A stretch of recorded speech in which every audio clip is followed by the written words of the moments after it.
There. Okay. Can we back up and talk about like what's changed over the last month or so, and like, or just high level, what are some of the big things that we're missing or like not accounted for right, or what? I know you can't tell me every single transaction you change, but like big picture, because I'm scrolling through. I didn't look at this enough beforehand. I certainly didn't realize we changed prior period stuff. So I'd appreciate like some highlights or just like commentary on what changed and like how we're going forward with different operations now.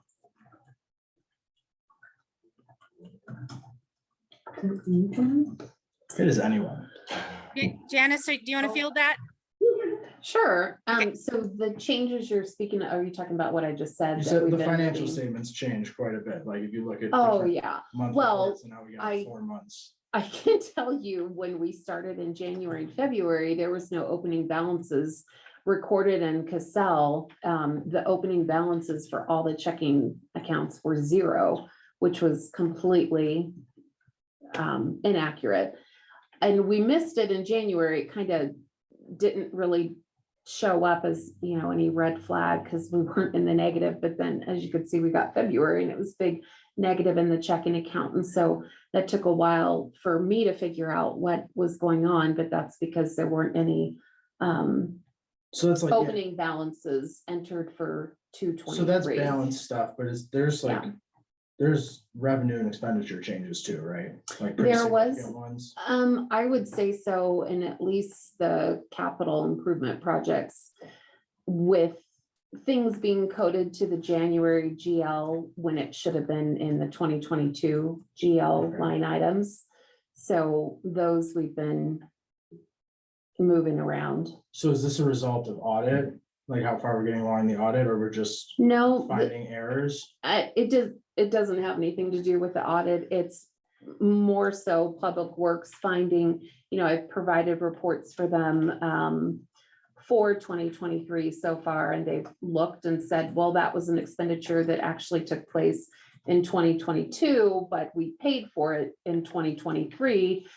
And it does definitely go in 2022. So it's things like that. And there's been some big ones and there's been So it's small all ones. timing stuff, because you said earlier that we're changing around where things were recorded, but it sounds like this is just timing of when payments were. Okay. Yes. Well, you also mentioned moving moving items to different GLs. So are we just uncovering errors? Yeah. I'd say so. Simple errors, as in wastewater treatment plant, 2 W's instead of water treatment plant, 2 different GLs, mistake. We need to move it. So, and it clearly shows, you know, on those big construction payments, what GL code it should go to, but that's just one example of why to change a GL code. There are other big specific invoices that get itemized out, and each itemization is coded in a different GL way. Can I just ask like how we're finding the errors now? Like were we all, was anyone looking at statements before? Because you're saying there's like, that's like a fund error, like a fund balance error. Something should have came out of wastewater and it was somewhere else. Like, did anyone look at like, how are we finding them now without a finance director? I'm like a little confused on what happened over the last 4 weeks, that we're finding all sorts of classification errors while we're going through an audit. Like that, I don't follow. Patti, can I be candid? Yeah, be or- candid. Absolutely. Are you sure? They're asking for information. I would like to be able to provide that to them. I can help out if needed. Okay, so when I started in March 6th, I went back all the way through October's numbers. That's how I learned to reconcile the bank statements, as I started way back. And I could have started further back, but you have to draw the line somewhere where you begin. Things just weren't adding up correctly, and it was diving and digging in and drilling down and getting things to match up they wouldn't for me. So I was slow to move forward in this process. All the while getting inquiries from Public Works, you know, our reports don't look right. Is Public Works in charge of the accounting? Well, they're not in charge of the accounting, but they're 95% of the expenditures that go out. So they have a big say. They carry all the invoices. They provide all the information to us. So they're a huge, you know, the component to everything that you see here. So no, they're not in charge of the accounting at all. I feel like I am now, and I'm in charge of providing them very accurate reports. I wouldn't move forward with giving them a report when I could tell it doesn't add up. So, So like, did a statement not reconcile and it was marked as reconciled or something? What are you trying, I'm a CPA, like, what are you trying to explain to me that we changed, or what was wrong? Like, tell me what was wrong. Was it a bank statement error? Like, no. what kind of error did we change? Like, what rec? Like a cash account, a receivable, like, what did we change?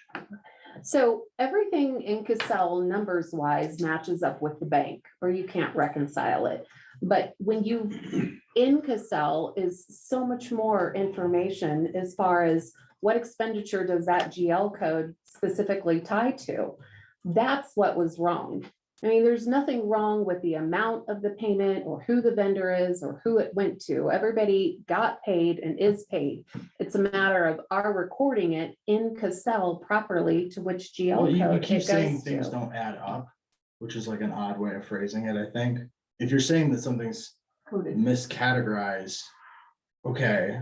But so I'm wondering, like, did we just run GL reports for the first time after Charity left? Or did like no one look at? It sounds like these would be things, like, if you're looking at them now, we found all sorts of errors we had no idea were there before, basically, that no one looked at. Yeah, I don't think anyone specifically looked at Well, it would the be one of detail in the GL codes two. until I How ran a many people's report names for are them. on the wall? Like 5, Four. 4. So it's one of 4 people, right? What are you asking? No, I'm wondering what changed. Because I just told you what changed. In the GL codes, categorizations is what changed. So according Like to, what? So when you drill down into invoices, the invoice itself does not match what was recorded into Cassell. So I'm having to go through and How do you they know are now helping it's me wrong audit. before you thought it was right? I didn't think anything before. This is all completely new to me. I was never involved in paying the bills back in I'm not accusing you of doing anything. I'm just trying to figure out literally what was changed, like what was wrong before. And what did we do to find what was wrong? Did you I just like would run say- GL and start going through every invoice? Yeah, Okay, pretty much. They would do an audit of invoices to Jacobs and Maltz and Hensel Phelps. And I would give them a report of what was entered into Cassell. I think what the problem was is we need to make a construction payment right now. It has to go out in a wire. And so whoever did the payment would mask it under one GL and move on. And we'll deal with that problem later when it surfaces. And so it has surfaced. We're dealing with the problem and moving it around to the correct funds that it should be in. So does that mean our books from last year are gonna be a hot mess for the audit? If things weren't coded right I mean, you started in October Well, and they're you're looking at being, one code they're or one being quarter. corrected. What the 2022 audit has actually not even started yet. Right, right. So we haven't provided them with any reports or anything. And I'm scrambling to fix it, Okay. to move the monies that have been recorded Okay. in January over to 2022. the process that we'll get to later shows that whatever department gets the bill codes it. Mhm. Yep, same process. So are you saying that they coded it incorrectly the first time? Because finance No, just, what I'm saying is whoever coded it, whatever code was put there was either ignored or entered in wrong. oh, it wasn't followed, whatever they said on the, Correct. got it, thank you. It wasn't, It wasn't a problem with Public Works. It was a problem with whoever entered in the data to pay the bill. And do we have an audit So- trail to know who did that? Does Cassell have an I audit trail? would say so, yes, So you can find out who did it. we could. Yep. So I'm I sure- may have missed something. Sorry to cut you guys off. But I'm just kind of, I don't know. I'm confused because Charity, I thought, was kind of getting all of that organized and together. Was that not happening then? No, that was So not kind of happening. thing. Charity had zero organizational skills, zero.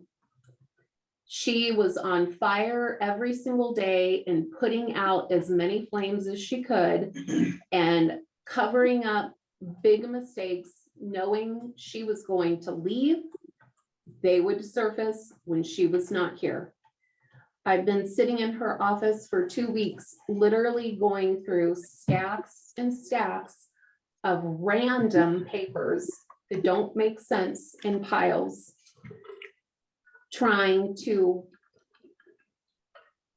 understand what her organization really was, which was nothing.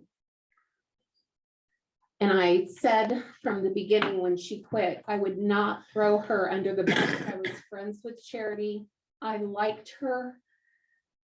But 2 weeks into this mess, it's unbelievable. So back to me going to October, why is it all coming up now? Because it was ignored. They didn't have a budget and financial analyst she was too busy. There was nobody, and I will say now that I've gotten a 2-week look at all of this, the position I was hired for is so crucial and so necessary. And I would be doing it so much more efficiently if everything hadn't just dropped on us. But the town of Wellington is so much better off without her than with her. And I can say in a year that she was here, she did more damage than she did good.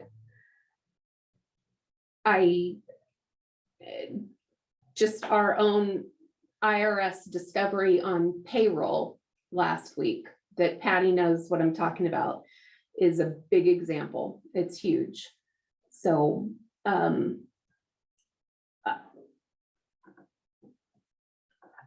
mean, you'd have to understand why news of this comes as a shock to everyone in the room right now, because it's not hard to envision someone getting in over their head and staffing, resources, hours in a day, whatever the reason, just didn't know how to do the accounting, very possible.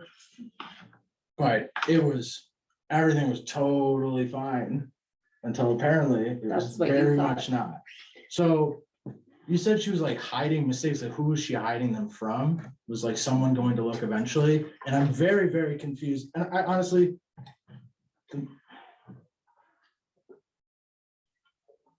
we shouldn't be, what am I trying to say? I feel like I just walked off the cliff in my understanding of like how I thought things were going with the finances at Wellington to like how I feel right now today. And so maybe I'm just like processing this still, but like, what did we miss? Or like, what did someone miss? If she was doing everything ass backwards, how did we find out now in a 3-week span and knew absolutely nothing for a year? Okay, Like, I and where are we on the audit? Like, what do you mean it didn't start So, yet? I can, let me, We've sat let in me- rooms together for the whole year. We talked about it starting. Okay. Yeah, no, I get that, but I've heard like beginning process, like obviously to finish 21, you're gonna do like cutoff procedures and they're gonna look at like the first few months of transactions. So they clearly had looked at some stuff for 22, at least I thought. Like, how do we not have like a clear audit update at all in 23, really? If we haven't done anything yet. so financial reports were provided. January, February, March. I started to review them, found discrepancies. It was obvious something was wrong, something was off. There was no doubt in my mind, which made me start questioning 2022. That's when Janice was brought in, and I actually had some of my staff from the manager's office start going through Cassell to see what is wrong. I also received some reports from Public Works that there was corrections that needed to be made, and they had been asking for those corrections to be made for 6 months, and they hadn't been made, GL corrections. So there's a history that I really don't want to go into. It's a personnel matter. But I am confident that we're moving forward in the right way. It was nothing that I could have caught ahead of time that I know of. I'm not a micromanager. I had like every 2 weeks I'd meet with Charity. She'd tell me everything was going fine. Everything's being done. Everything's corrected. I mean, I was being provided lip service, and I had Seems like an no, oversight on your part, pardon me, if I'm being honest. In your role as administrator, like it feels like an oversight on your part. it's a what? An oversight. And oh, okay. Like, does I that don't know not how else sound I would like have known. I mean, mismanagement at all to you? I'm, okay. I Patti, can I ask? Sorry, not a I problem. keep cutting everyone off. I was just gonna ask, so with the discrepancies you found, like, can you just give us, I don't know, like a vague idea of what that meant? Oh, well, it was more about checks that bills that weren't being paid, getting notices that bills weren't paid 120 days, 90 days, 120 days. Those don't come to me. Those go out to the departments. I don't know anything about that until I am told. And then I was told starting maybe about February, they were starting, I was starting to get some chatter and feedback from some of the departments. And so I said, start copying me on your emails, let me know what's going on. So then we started to put some pressure on, and here we are. So there were items that Were people getting coded. paid? Because Janice said people were getting paid on time. You just mentioned late bills. Well, they are being paid now because we're running invoices once a week. Yeah, And they were- I Yeah. can definitely say that all the expenses that come out of the operating account are very legit. They're consistent. The amounts are consistent. I don't see anything Was that a alarming. question? Was that a question? Did you ask me a question? No, I was wondering if you were worried that that was a problem. No, I'm making a statement. I don't see anything out of line in the bank accounts from October to now, other than And I'm a wondering couple if of you late were worried payments. that there were issues with the bank accounts. Like, why are we talking about it?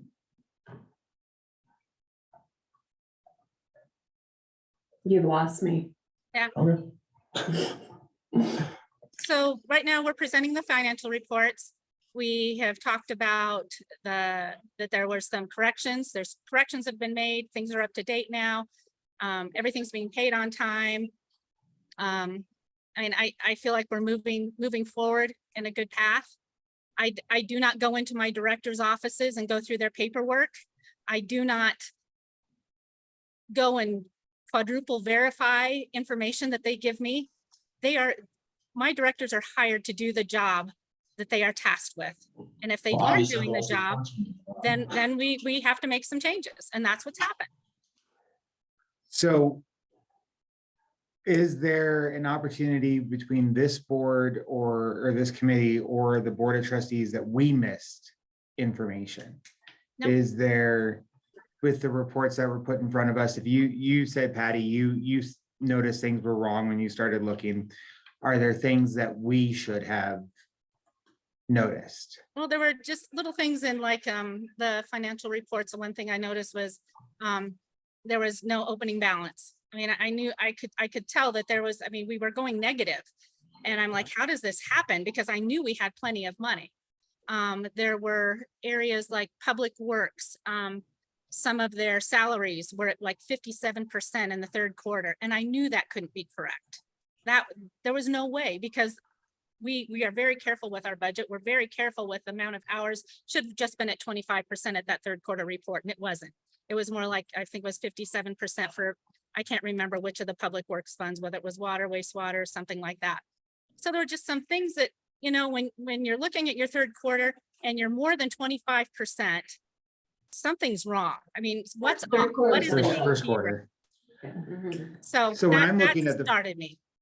So when I'm looking at the first quarter report that's in front of us, page 159, Public Works wages and salaries shows 54%. Yep, we're still working on that. So that's part of Cassell and our overheads, trying to, and the one area that we're struggling with is Public Works, is to be able to get all of our overheads into the right place for each of our salaries. So there's 7 different GL codes for each employee that has to be defined.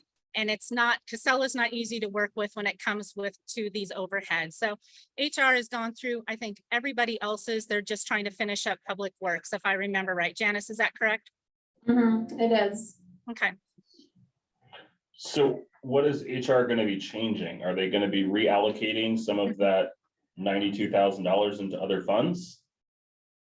So it will, essentially it is, so it'll be in different places, you know, so yes, it will go to other funds, but it will all equal out into that 25 percentile. Whether that's the benefits, the salaries, across the board. I don't have the spreadsheet in front of me. But I know Stephanie's been working hard on it with Darla, trying to get that all to match up and balance out like it's supposed to.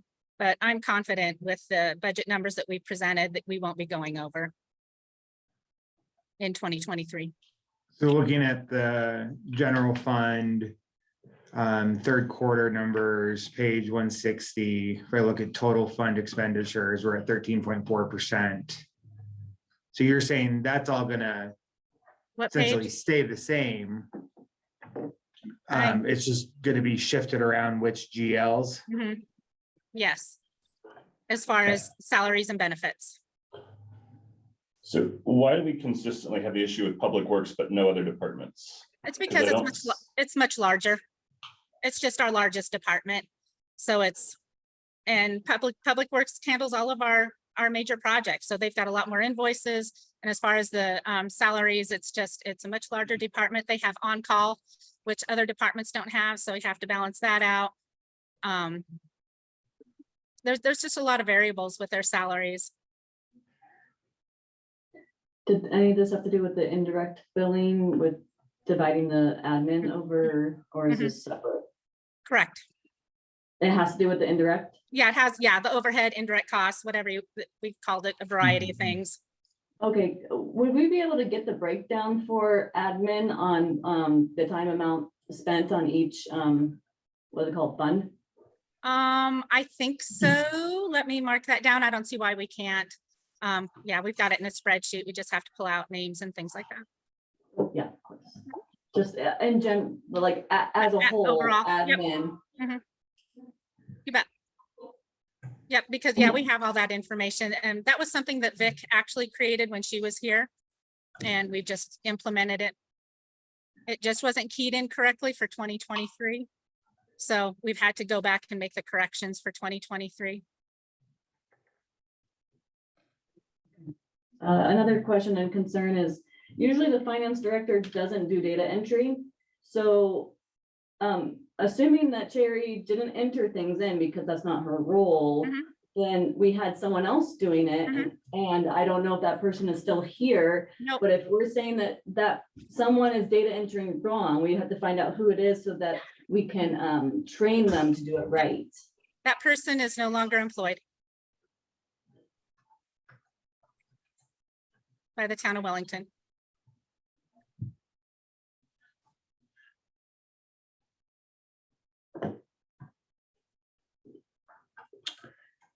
Any other questions, comments?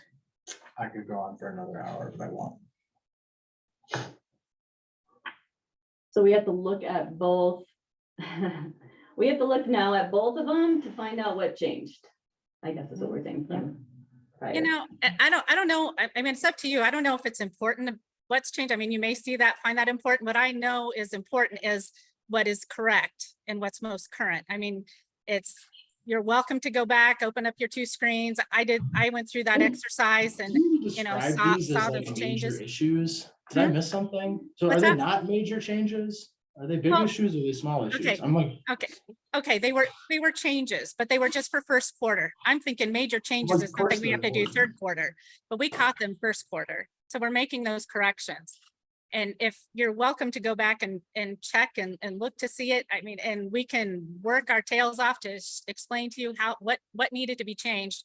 But what's important is the stuff what's presented before you today, which is the most current and accurate reports.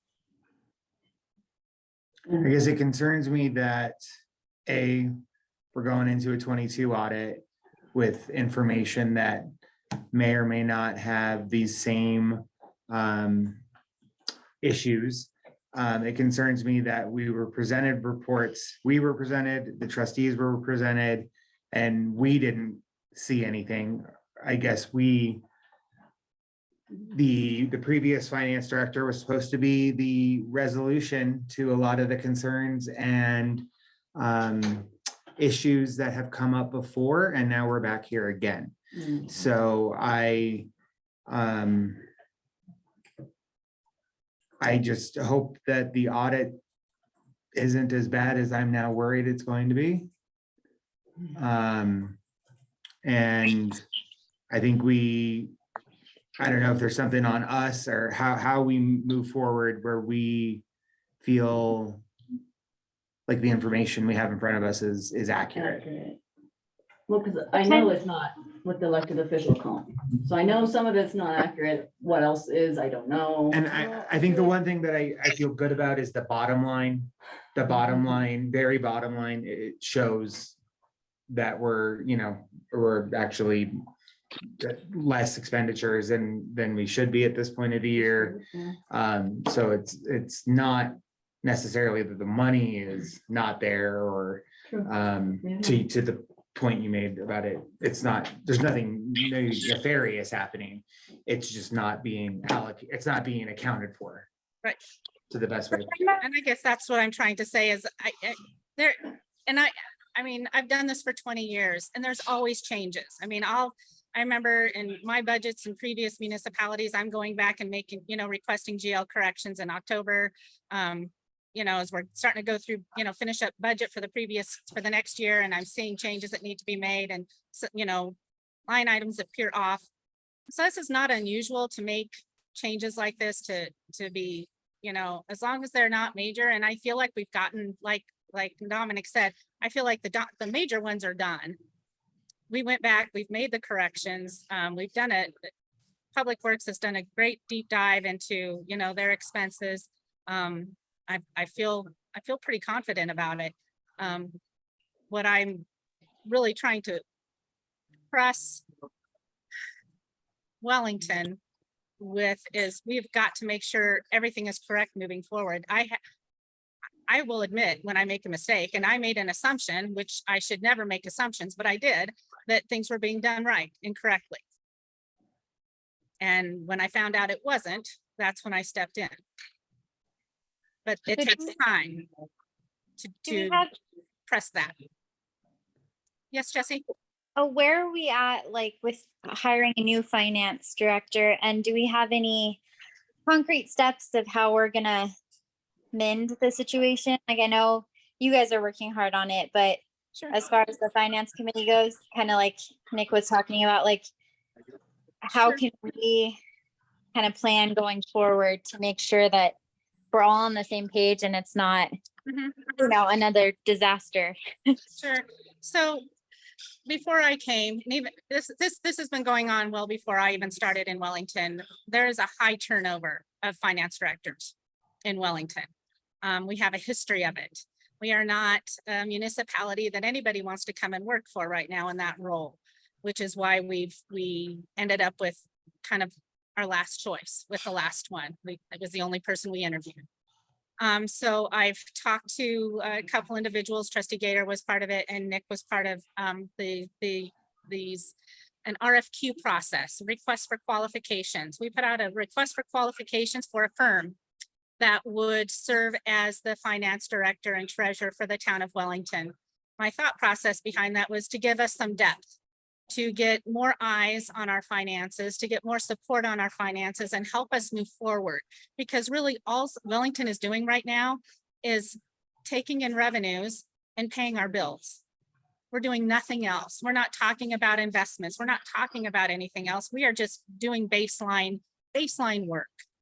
And so we went through this RFQ process. We got three responses back, two pretty strong ones. And they will be doing Zoom interviews July 5th with the interview committee, which was myself, Kelly Hodling, Bob Gowing, Cody Bird, Brian Mason, Trustee Mason, Trustee Gaiter, and Nick. So we'll be that. I need what I'm seeing, what I feel Wellington needs is a good foundation. And right now we don't have that. So if we get a good foundation, I'm thinking a firm for 18 to 24 months to get us on a firm foundation, get us stable, make sure that, you know, we're dotting all our I's and crossing our T's and making sure things are correct. And then either the firm will help us with a recruitment, or we will be ready to go out and do our own recruitment, and the firm will be a great reference for us to say, yep, Wellington's in a good place. Their financials are running correctly. They're completing their audits with flying colors. You know, we need to get to a good place. I was hoping Charity was going to be that, and it was not it. So we're searching another avenue. I'm up here at CML talking to other managers. They're all like, wow, what a great innovative idea. That's a great idea. You know, I think it's a good place to start for a small municipality when we're struggling like this.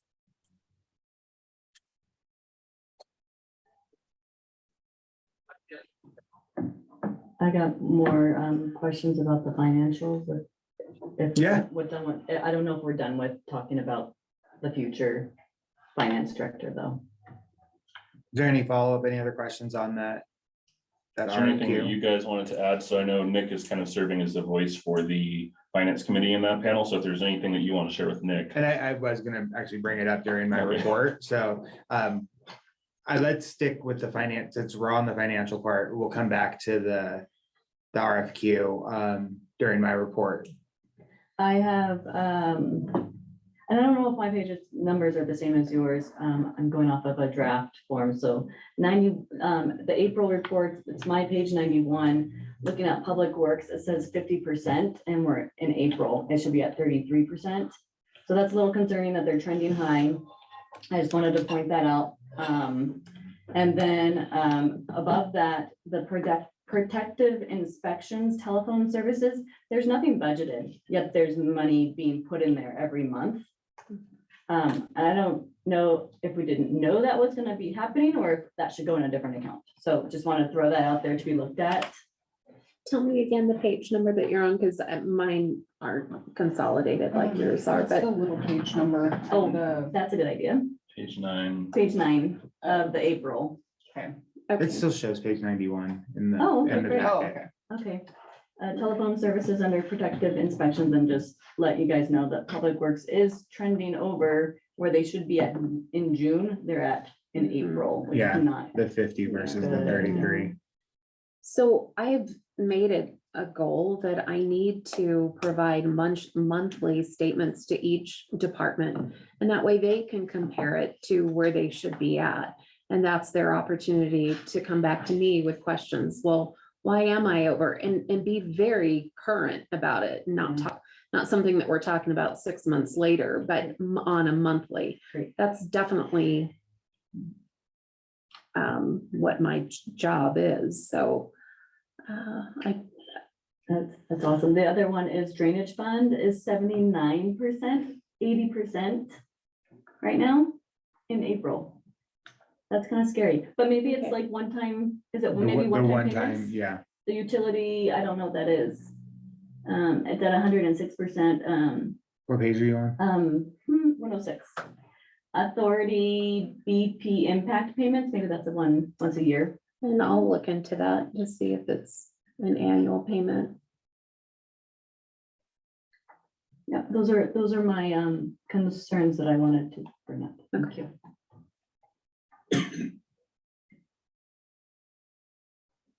Any other questions about financials? All right, let's go ahead and move into our financial policy presentation.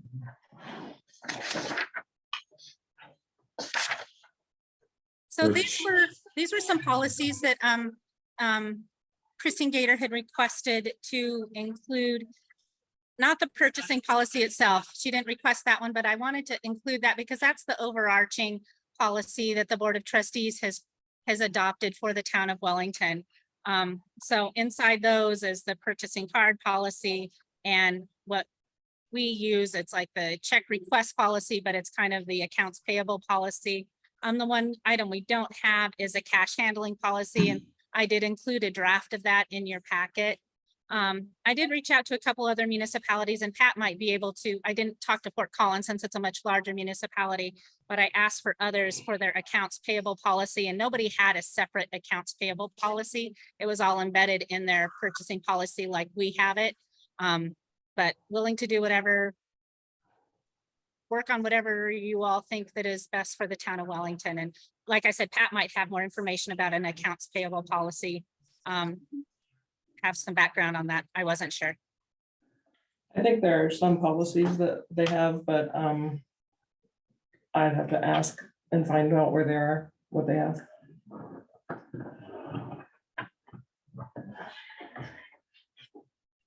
And my thought was just for the finance committee to go over these and see if we wanted to make any suggested revisions or things that to improve, or if we like them the way they are. And this just came because of Charity's comment at the work session about implementing policies. And so since she left, I thought we would pick up where she left off. Can I get more context behind that? Yeah, at the work session. The Board of Trustees work session, the mayor pro tem and mayor had asked Charity if there were any issues in the finances, and Charity had mentioned that we needed to, as a town, work on implementing a purchasing card policy and a cash policy. So there wasn't any detail beyond that given, Okay. but that was brought up in a work session with the Board of Trustees. So even though we have a purchasing policy, we needed to implement one? I don't know. We didn't get any more context than that statement. Patty, do you know? What was the question? I'm sorry. Just that if there was a comment made by the previous finance director that we needed to implement a purchasing policy, but we seem to have one. Do we have any idea of what that meant? I do not. I think she was specifically asking for a P card policy, which I don't know, she realized it was embedded in the purchasing policy. Okay. And she did mention the cash handling policy, which was something we were working on before she left. And that draft is, like I said, included in your packet. So these are all being adhered to or followed as they're written right now. So the purchasing card policy is something that we have talked about internally because the first line, I'm sorry, I'm having a hard time accessing the packet. If I remember right, the first line of it says that the like your max is like $1,000 for your card, if I remember right. But below it talks about the different thresholds for your for what you can approve, you know, whether it's $5,000 or $10,000 or whatever. So I believe our current purchasing cards, because I know my limit is $30,000, which is what I can sign for if it's in the Board of Trustees budget. So Right. that's the one thing that I found that as a discrepancy and something that we've got on our agenda to talk to the trustees about, but you know, I'd be happy to have the How many do we committee have? talk about that. Pardon me? How many do we have? Purchasing cards? That I don't know. Janice, do you know by any chance? I can estimate between 10 and 20, close to 15 probably. So I know Weren't they included in the packet? We could just, I counted them and they were, what, The you statement. counted how many? 28? So I think that we have quite a few, like our public works guys, our field guys, that they have a P card because they'll go to Baumgars and purchase a part. You know, we don't have a charge account with Baumgars. They don't like doing that. So they use those purchasing cards to to get those small tools or something they need while they're out in the field. They have $1,000 limits, if I remember right. I don't know how many we have, but I know some of do we even have lower limits than that, Janice? Do you know? Yes. Okay, thank Some you. of those, the 28 you mentioned are inactive. That again is another project, another cleanup to get those Can you cards completely. define inactive? They all have something on them. Yeah, they're still open, but. There's 27 that had transactions in June. Or at least Is May. that from the WEX statement that or, Commercial card advisor. okay, I'm sorry, I apologize. I'm just looking at the packet and I thought we were talking about the fleet card, the Oh, WEX card. No, not the fleet so- cards. Yeah, I right. There's only apologize. 10 to 15 WEX cards. That you are right on that. Okay, I know some of the P cards, they have automatic charges on them. And they were from what I saw, I mean, I think they're auto charges. I'm sorry, I know there's auto charges and I'm trying to think through where they're being billed to. Like And the for auto student charges, account and things like that. I are the glanced auto through. charges why some are still open? Yeah, I'm gonna try to pull up my packet. Here we go. So what I do is I close the card and then it says, oh, we can't Yeah. bill you. Well, and I then thought- send you an email. I thought in changing to First Bank, we were gonna have an opportunity for some of these cards to close and for us to see some Yes. transactions that we Yes. maybe didn't know we're still hitting accounts. So when we change to First Bank, we can't do that until 2021 audit's completed. They won't let us open an account, or they won't let us have our P cards from them until they have a 2021 audit. So that's been delayed a little bit. Okay, When and did we then find that out? Did you ask a question? When did we find that out? Maybe a month ago. I'd have to go back and look. I know Kelly Hodling called them to see what the status was. And that they told her that was the holdup. It hasn't been that long. Patty, when you said that there was a discrepancy between like the purchasing limit on the P card and Mhm. your signing authority, Yes, does that mean the P card should have a $30,000 limit in line with your authority? no, well, we are not, that's something that we were working on. I'm trying to get to the right page. I finally got it open. And there are more people coming this way. Page 192. Okay.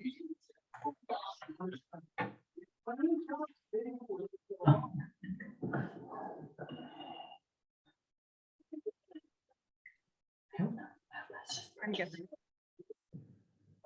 Hmm.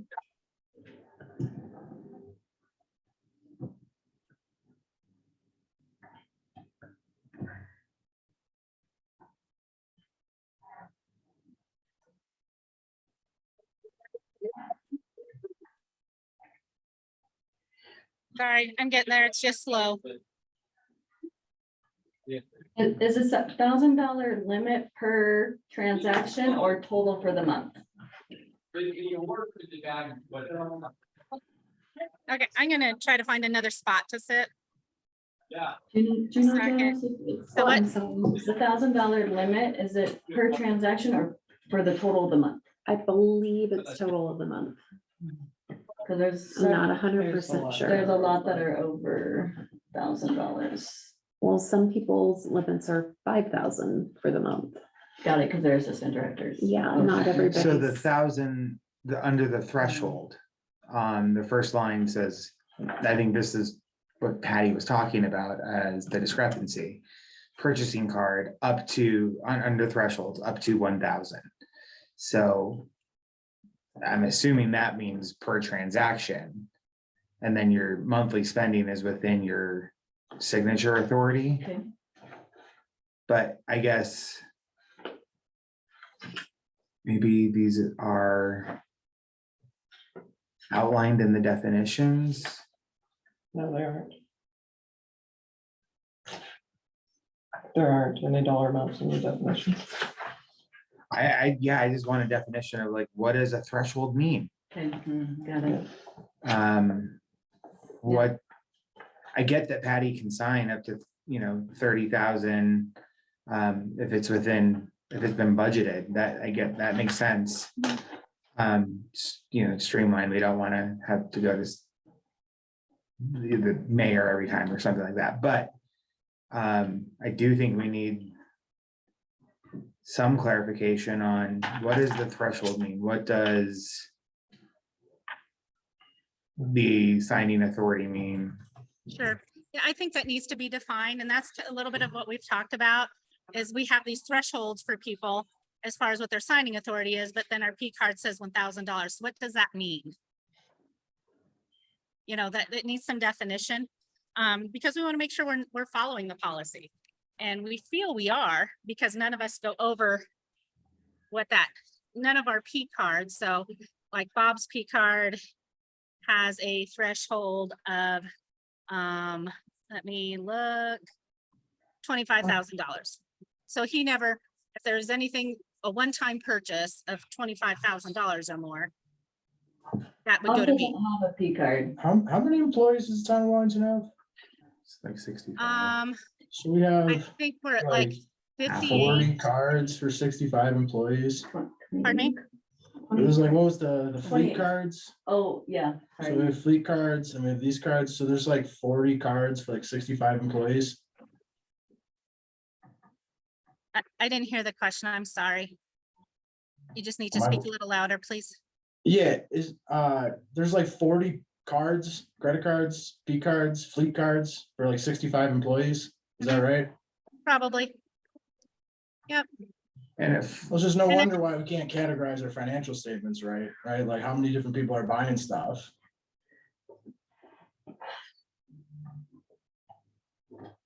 And I don't see Bob Gowing having a card, at least not in his name.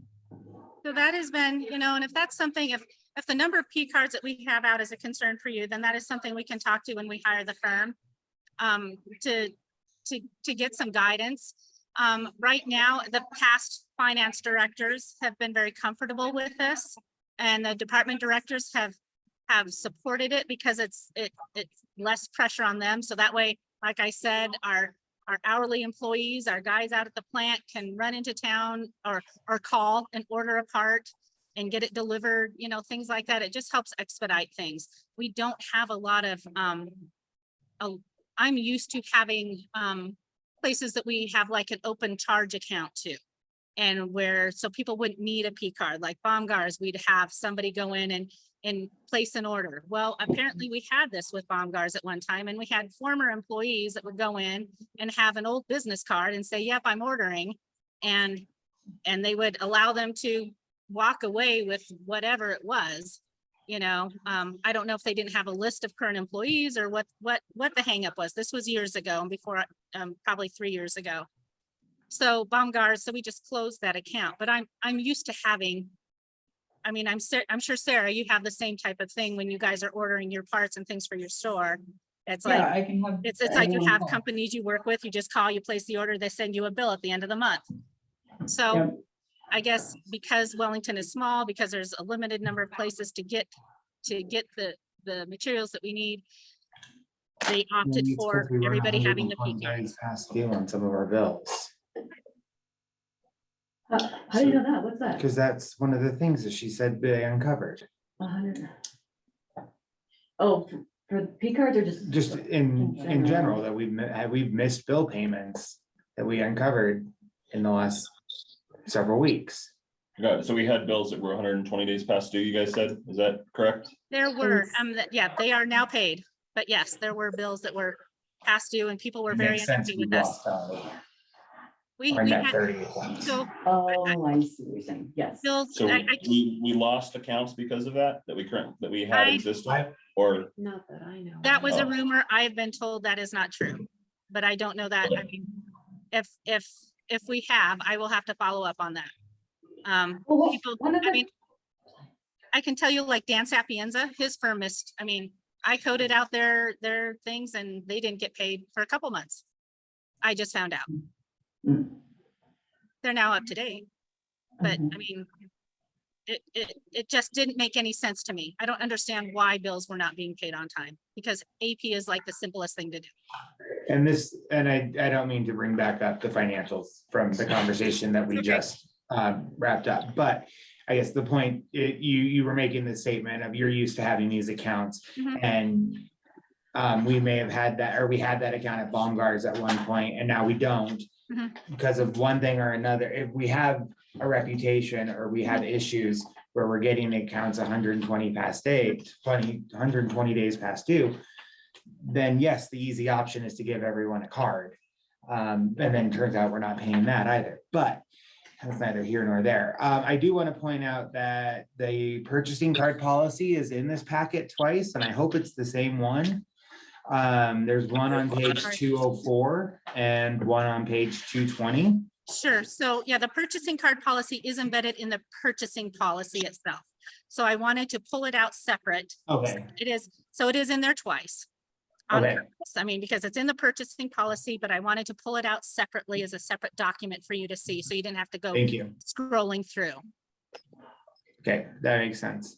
I did want to bring up a suggestion that in the check request policy, there is no dates as to when to submit the bill to finance. And I don't know if this is the reason, but I think it's wise to actually put a date. It says in E, this is page 212, E, it just says to give it to them in sufficient a time, which we need to have like 15 days before due date. That's just my suggestion. If there's no due date on the bill, then 30 days from the invoice date, something concrete so that people know what to follow. Because right now it's just very vague. Sure. Oh. I don't know if that's the reason why bills aren't getting paid, but I think it'd be a good Yeah, change. that's been a current conversation regarding SOPs for a new AP person that we hire, for sure. That will definitely be concrete. Do we have a trail? I don't want to sound accusatory, but I wanted to ask, I was kind of looking through the P card statements, and it seems like there is some kind of unnecessary spending. Like I saw Wellington Grill, and I wasn't sure what things like Duluth Trading were for. I assume for materials, but would it be possible for the town to come some kind of agreement where we don't spend any money like at those unnecessary places until we get our finances figured out? You know, just because those transactions add up quickly, and I'm sure that they're not super common, but I don't know if that's been discussed at all.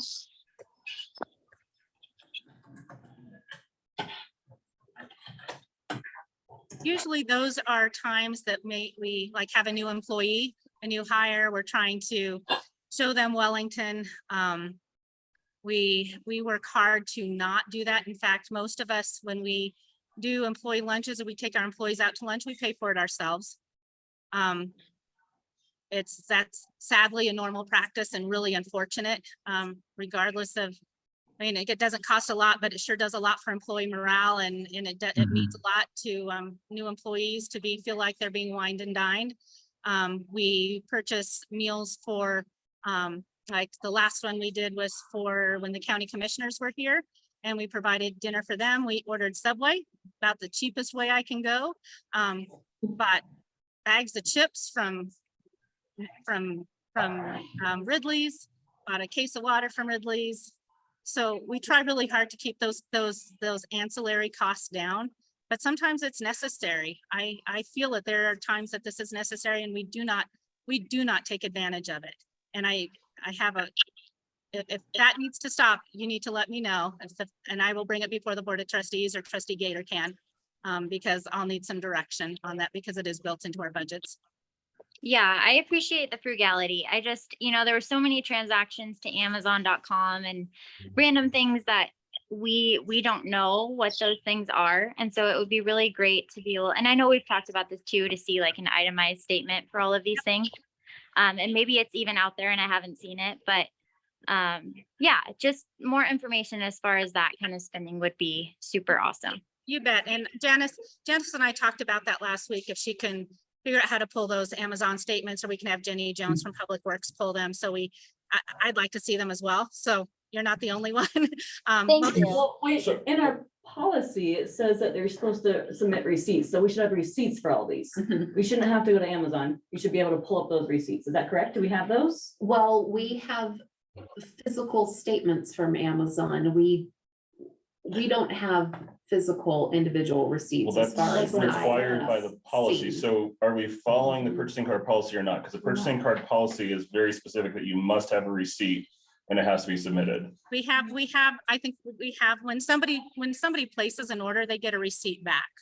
Right. So So have we those would, been provided to finance? Because if they have a receipt that's sitting at home in their drawer, that doesn't do the town of Wellington any good. it does, it's all online. It would come through It'd email. be digital. Mhm. All the Amazon ones are digital. Okay, so are Where- those, where have those they're been provided stored. to finance is the question? As- Yes or no? I would say yes, but I don't know where. Yeah. I don't know where to find them in our shared folders. So we'll figure it out. So Yep. Yeah. not submitted then. Okay, I would like to have those made available to the Board of Trustees, where We, those are totally at agree. tomorrow. Just find out where they're located and please tell us where I don't need the receipts tomorrow. But if we do have the receipts, I'd like to know by tomorrow, because if we have them, we have them. If we don't have them, we need to know, because you're telling me we're following the policy. Yep. The only exception being possibly limits. But there's a lot more in here than just the limits. Yep. I know that when I use my corporate card, and I do agree with Patti on the taking new employees out for lunch. I got a lunch when I came last week for the RFQ process, which I was here on Mhm. my lunch hour, and I know Trustee Gaiter was here on his lunch hour, so I appreciate that. And as a volunteer for the town and even new employee, and I'm not worried about a Wellington Grill purchase. Thank you for supporting local. And I'm not even too concerned about the spending, because like we pointed out in the financials, where we are year to date is Except for Public Works. bottom line, where we're year to date. Yes. May not look good in the GLs, but the bottom line number is doing all right. Sure. It is concerning, to Trustee Gaiter's point, that when I use my corporate card, I have to upload a receipt. It goes into one folder, Mhm. it's reconciled by my accounting department. If I am off by 30 cents on, Yes. because it's what is it, the 27 cents from Amazon, or for the Already. yeah, Yeah. that Yep. new shipping charge in Colorado. If I'm off by that 27 cents, I get an email. Mhm. So if it's in the policy, we're Yep. saying we're following the policy. We need to ensure, just like we've had to cross our Ts and dot our Is on several other things recently, that this is also happening. Yep. So I do agree with Yep. Trustee Gaiter. So I'd also like a record of the audits that we've done on those, because that's part of our policy too. It says we're gonna be doing internal control reviews and audits. So I'd also like a list of what those audits and dates that we've done those. On page 207, the agreement, purchasing card program cardholder agreement, says that the town will do periodic internal control review and audits designed to protect the interests of the town of Wellington. By accepting this card, you agree to comply with these reviews and audits. And even that's like usually just 10% you're looking at. Sure, I just want to know that we're agree. doing them. I As long agree. as No, I- just we're done, and that's great. I do just agree. I'm just want to saying, make sure that when we say we're following the policy, we're Yep. following the policy. If we're following the policy, I have no problem. If we're not following the policy, I want to know that. Understood. And just to be clear, I do agree that we need those things like meals for volunteers. I think that is important.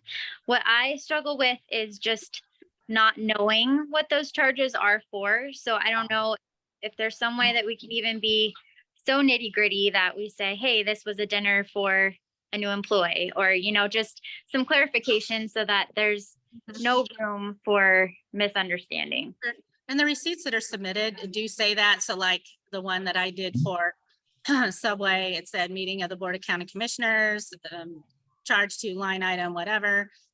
When we do like the one for when we did the RFQ meeting, I list the who attended the meeting, and it's the list, and it provides the detail of what was purchased. So it shows that it's tax exempt. So when we submit when we submit receipts, it has all of that information on it. Thank you. Maybe we can come up with some way to have a portal for that. I don't know. I mean, I would love to have something like that was just easy access for people. So That's helpful. Thank you. see what we can do. Do we have tax exempt set up on everything? Mhm.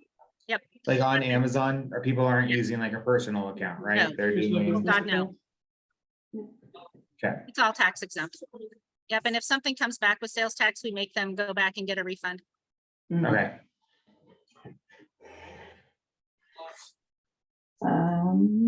Cash handling?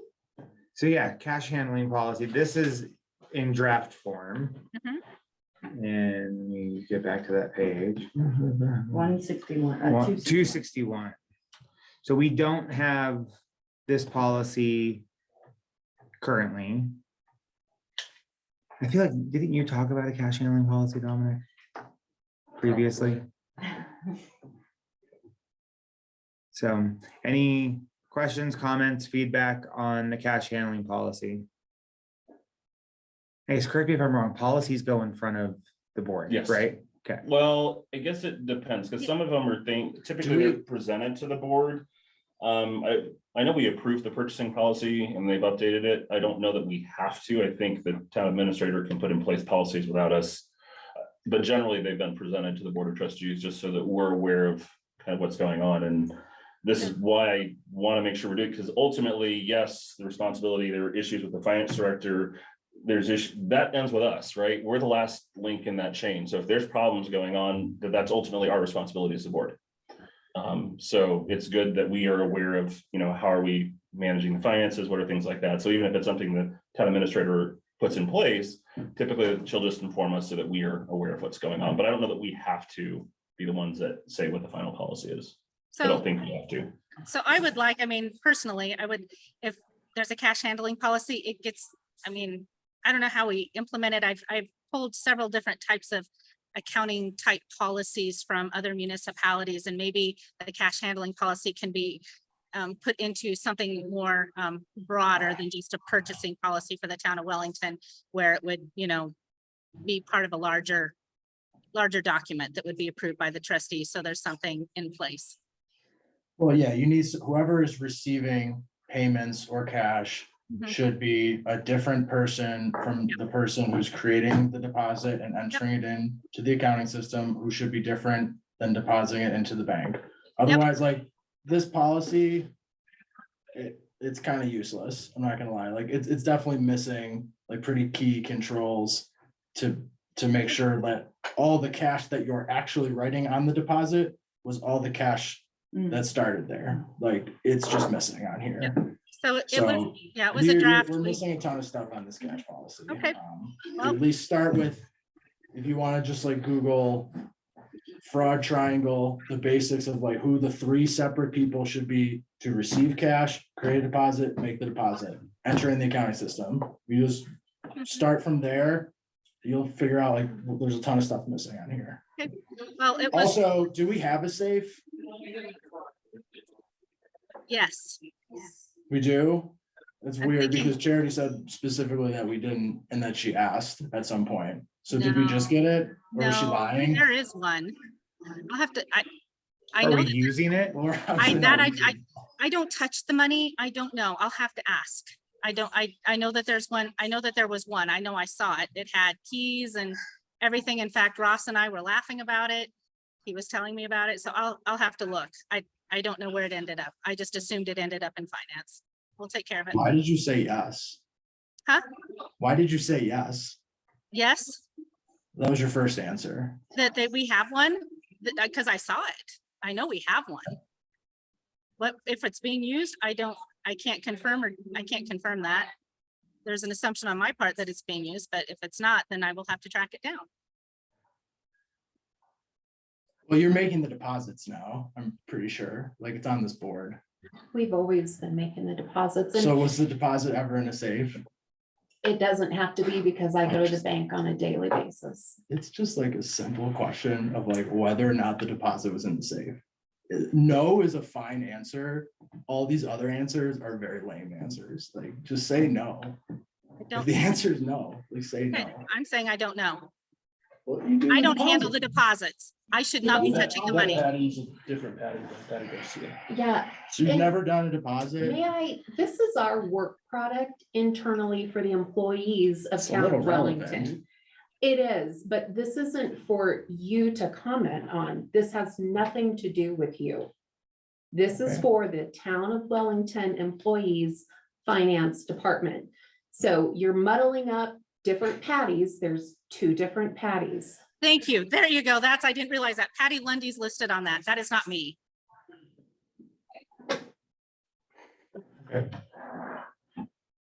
Are you? Okay. Is one of the things that you want to add, because I had an idea, but I don't know your broad triangle. But I wanted, thinking about chain of custody and the election judges have to write when they open a seal, lock a seal, and how much, and what they took out, the reason they opened it, or is that something that we can add? Is that, Yeah, that's so typically it's like someone opens the mail, right? We're saying we get all our payments by mail. Someone opens the mail, they write down, I got this check, this check, this check, cash, all this. Sign it, okay, great. They pass it off to someone else who's actually doing the accounting, who's entering the deposit into Cassell, maybe creating a deposit slip. That person is also not usually, it can be, but not usually the person who literally makes the deposit at the bank. And if that person is the same person, you'll always have a 3-way match, right? Like, you know exactly what you received that day, you know exactly what someone put in the accounting system, and that matches exactly with what you deposited into the bank. That is like the gist of cash handling, chain of custody, same idea, right? It's saying, okay, what actually walked in the door today? What actually made it into the bank account? 3 places you have it written down. Done. That's what we do every day. Unfortunately, I don't think it's reflected in the cash handling policy, but on a daily, there are 3 points of checks and balances. I go physically to the bank on a daily basis. Nothing is ever or has needed to been locked up. I've never seen the safe. I've heard of it. I've never needed it.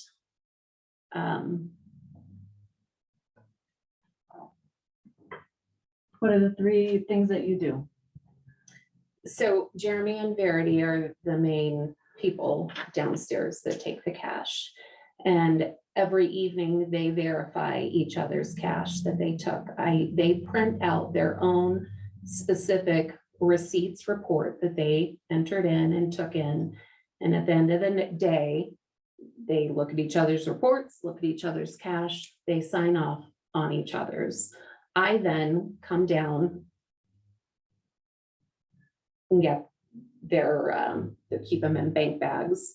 I go upstairs, I make one consolidated daily deposit list, make sure everyone's cash and checks verify, and they match. I prepare the deposit slip and I go to the bank. Charity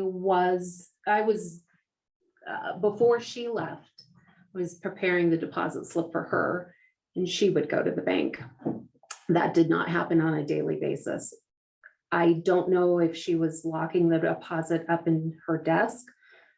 I don't know what she was doing with it, but since she's been gone, I prepare and take the deposit on a daily basis because I don't want the liability, even if it is locked up in my desk. You might see the name Patti up there on daily deposit because we've asked her in the past 2 weeks if she would be willing to be the middleman and gather the deposits from Jeremy and Verity daily, prepare the deposit slip, and then bring it to me as a 3rd set. So today is Monday. She just got back from vacation today. We haven't started that yet. Who puts it in Cassell? Jeremy and Verity put it in Cassell. All right, so the process is, yeah, it doesn't work. Well, how are we gonna change utility billing I'm then? If just- somebody comes in with $102 and they want to pay their water bill, are you telling me Jeremy cannot take the $102 and credit his account? Are you saying that? Because how are we gonna, Yes. then we're gonna have to change the whole utility billing? He sits down, he's the guy who either collects a check, enters it in on the customer account. What are Okay. your suggestions?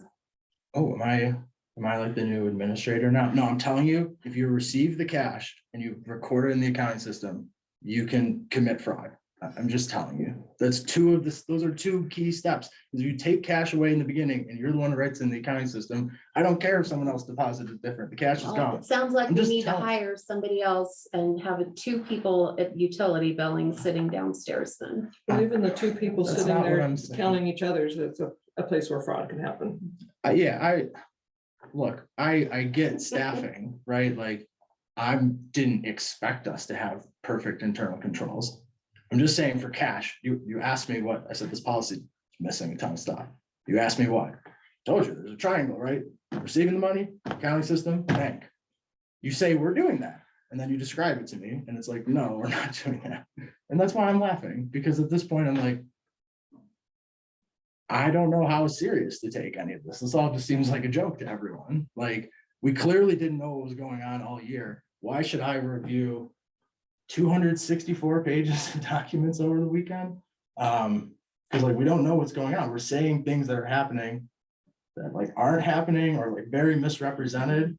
And I'm just, Well, if you can't see, we're digging ourselves out of a hole that's been ongoing for 5 years with the attrition of finance directors. And there's no mercy. There's no, no mercy from who?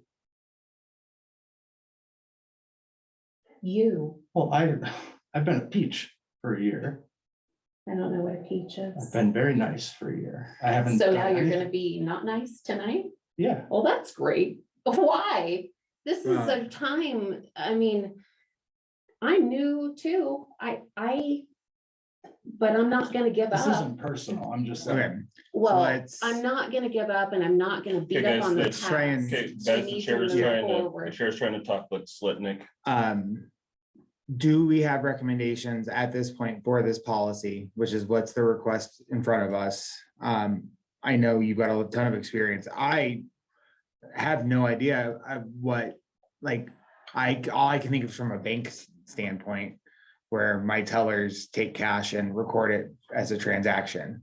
How would that work for a utility transaction? Yes, I want to move forward. I know, I feel just like you do.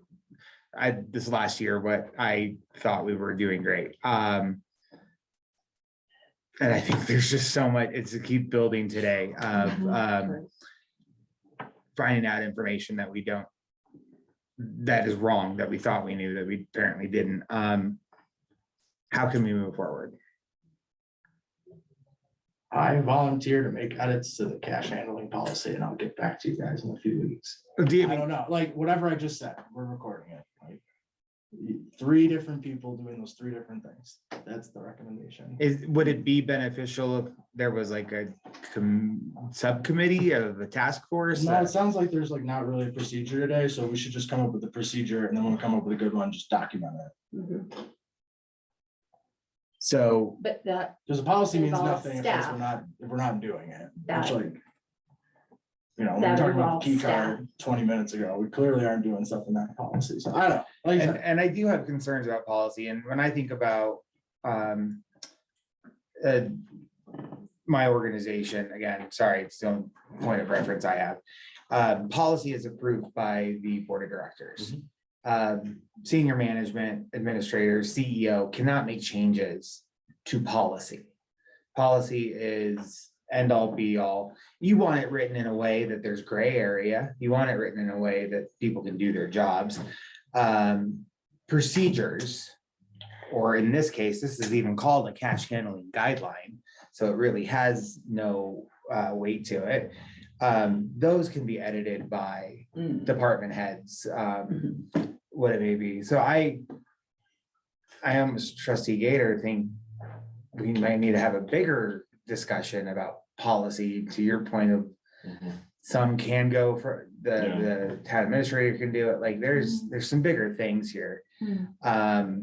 That I think one of the areas that has been affected is been accounting.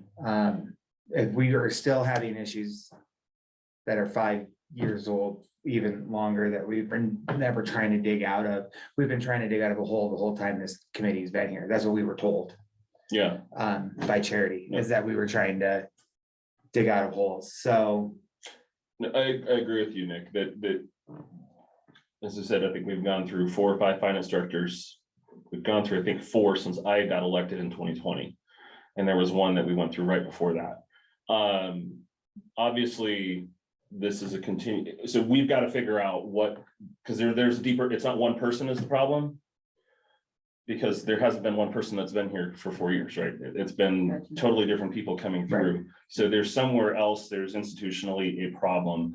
And I think I'm trying to figure out what that is on a board level. And how do we address that? How do we work with administration to figure out what is causing this to be an ongoing issue? Because we've gone through multiple different people in this role and we continue to have the same problem. So it's obviously not one person that's the problem. There's something in how we're doing things that is keeping us from having good, accurate information. And I don't know what that is. That's the problem. And whether it's something that we get feedback from our audit that helps us to understand what the problem is, maybe there's something they see that they can bring to our attention so we can fix, whether it's one of the firms that we're able to bring in to help with getting an outside set of eyes on what we're doing.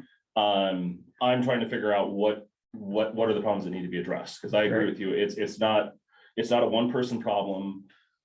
And I think that's in the past, and I've been guilty of it too. It's like, oh, it was the old finance director's fault. Obviously it's not, right? And the buck stops with us as trustees, right? At the end of the day, it's our problem. If there's not clarity in what's happening, that issue stops with us. and I think And one we of need the to fix it. problems we've identified is that there are policies that we don't know what they are. They're not being followed entirely. And I wonder how much more does that stem than finance? So, circling back to the presentation in front of us, cash handling policy, any feedback, comments or concerns, do you actually want to do what you said you would do? And is that something you want to do with staff? Or just make recommendations based on these handling guidelines? Honestly, like, not really, but I'll draft the policy. I don't really wanna, I'm not like an operations consultant here, like, I just live here, I volunteer on the committee. Right. Like, And that's why, if you don't want to do it, then you have the right to say no. yeah, no, I'll write the policy, but. We did pull that policy. That policy was a creation from multiple other municipalities of our size. So if there's I get it. work that No, I needs to get be we done weren't with doing it. it before. Yeah, Pardon me? no, I get that we didn't have a policy before, I Yeah, understand. so that. and I appreciate your help. So if there's things that we're missing, I appreciate your insight. Thank you. So one thing I'd like, when we put that together, separation is great. I think that there needs to be some sort of chain of custody.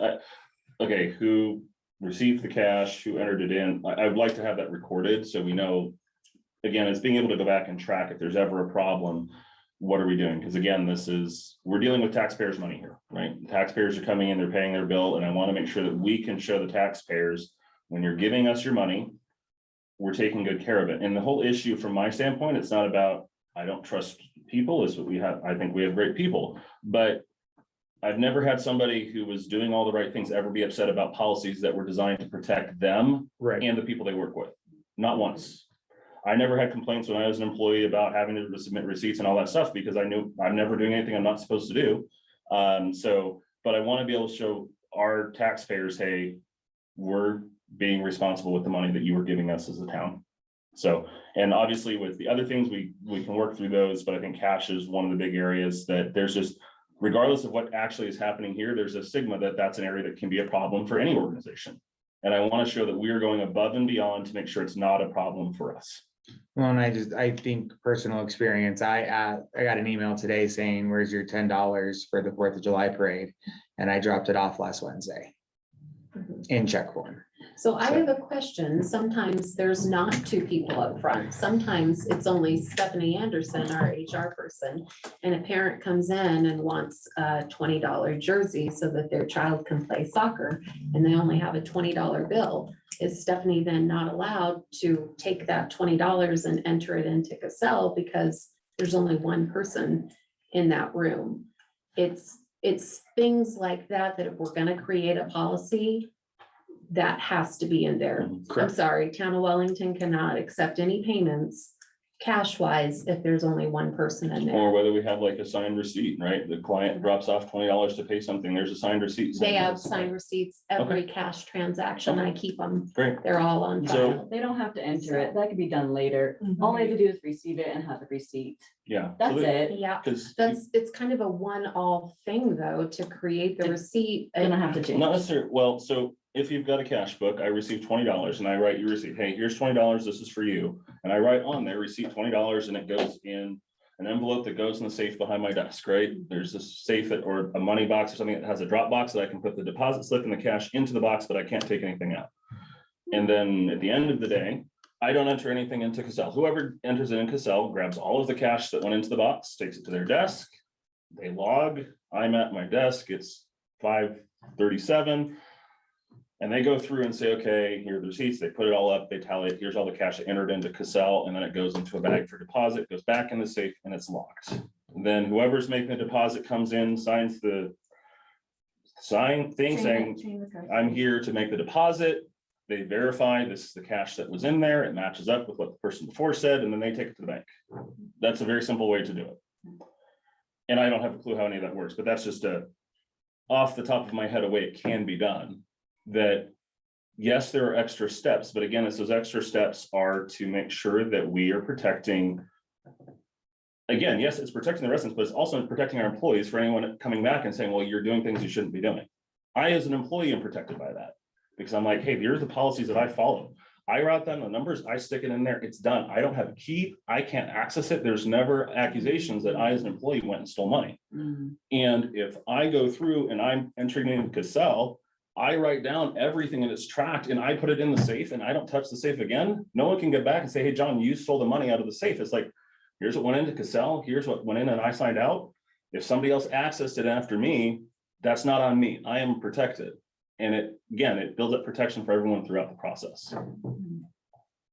And it's advised to put this in place before something does happen. Exactly. The last thing we want to do is be the town that's on the front page of the Colorado and about cash being mishandled. And now the Board of Trustees is trying to put together a cash policy. It's better that we do it before that's a problem. And hopefully we never end up there. And I was talking to somebody about this Saturday about with public safety. It's the same thing. A lot of times towns put things in place after there's after they're a national headline. I'd prefer that we don't wait till we're a national headline to start fixing things. So, Well, at this point, we have Dominic who has graciously offered, and we'll take this policy and add to it or make recommendations, and I'm sure it'll come back in front of us before it goes to the board.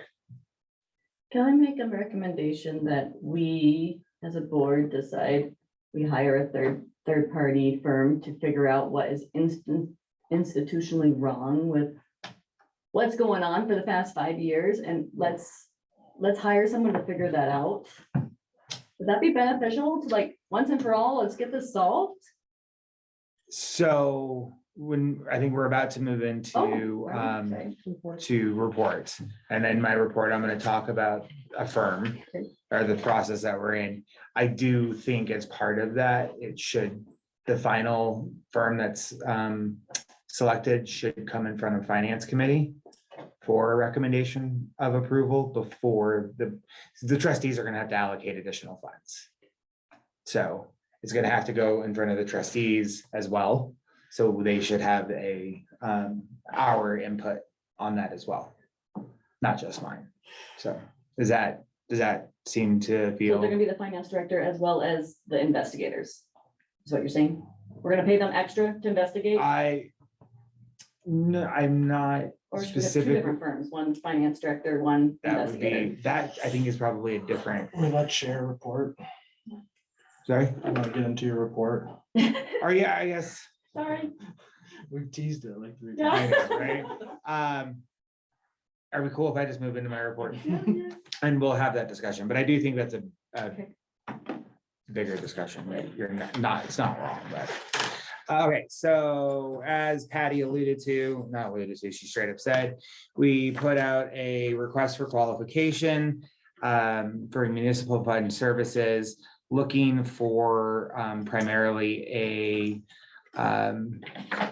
accounting firm, the finance department, and a treasurer. So a firm to act as a treasurer and finance director.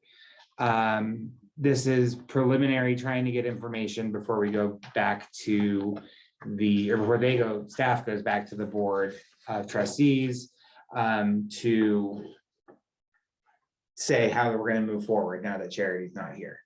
So there's no contracts are being signed. We've received 3 proposals. One of them, and Patti said there is a committee, public works, planning, administration, trustees, and a representative from the finance committee. We reviewed these 3 proposals. One of them, we essentially disqualified because it didn't meet the requirements of the position. There are 2 that we've gone back to for additional information and clarification, including an interview which is scheduled for July 5th. 2 interviews, so 1 for each of them. The 2 firms that, can I share names? Is that confidential? Like, what do you mean? What the names of the firms are, is that something that can be shared at this point or not No, yet? not yet. Okay.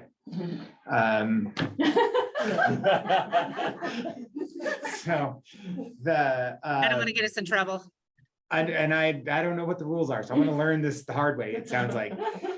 So those two of those firms, are being interviewed, and the point of it is to not only act in those treasurer roles, the finance director roles, but also to set us up for long-term success. So we're not looking as a quick fix. It's looking at a 12 to 24 month commitment where, yes, we will get the books caught up, cleaned up, find everything that has been going on. It'll get us through the audits, and it will prepare us for hiring a permanent director in the future. As far as investigating, I don't think that's within the current scope. Yeah, I'll just read the scope of service that we sent out in the RFQ. So this is something that's public information. So scope of services that we sent out was accounts payable and receivable, budget preparation, management and adoption, financial reporting, working with audit firm, currently wrapping up 2021 audit and beginning 2022 audit soon. Knowledge of sales / use tax revenues, impact fees and restricted funds, capital improvement plans, utility rates and overhead calculations. Serves as liaison to town's finance committee, and ability to serve as town treasurer and present reports to the board of trustees. So that was the scope of service that we sent out in our RFQ. Don't already have an AP person though? Why are they doing AP? It's more of so making sure that AP is being done right. That's one of the areas that we've been concerned about in the past, that some of those DL codes were input incorrectly. Janice, like she's been talking about, has gone over those, but to have a second set of eyes to go through and make sure that everything is making sense. I don't think it would hurt. I mean, they're not going to be doing actual AP, but they will have access to those files. Thank you for the clarification. So that is in process. My recommendation would be that once the final selection has been made, that they are introduced and presented to the finance committee prior to going to the board for our recommendation for approval. Yeah, so any questions on that? Annual budget? I think they said, do you say budget? in Yeah, there? budget preparation management. and No, like, What, is it like 300 grand a year? How much is it? The cost for this? It's gonna depend, the two that are in consideration are about equal. And it is significantly more than the finance director position. Hmm. Yeah, I mean, I'll obviously, we're excited to meet them, open-minded. Personal opinion, I think this is a giant money pit. I don't really think this is gonna solve anything. And ultimately, like, if the pipe work is broken, they're not gonna fix all this stuff. They're gonna make sure you don't have like obvious miscategorizations. They're gonna make sure like your fund balances work and tie out. They're gonna do recs. They're gonna make sure your transfers all look okay. But like, they are still going to heavily rely on stuff coming in. Everyone putting data into Cassell now, like they are not, there's no assurance provided, like there is no, like they are relying on what we're doing.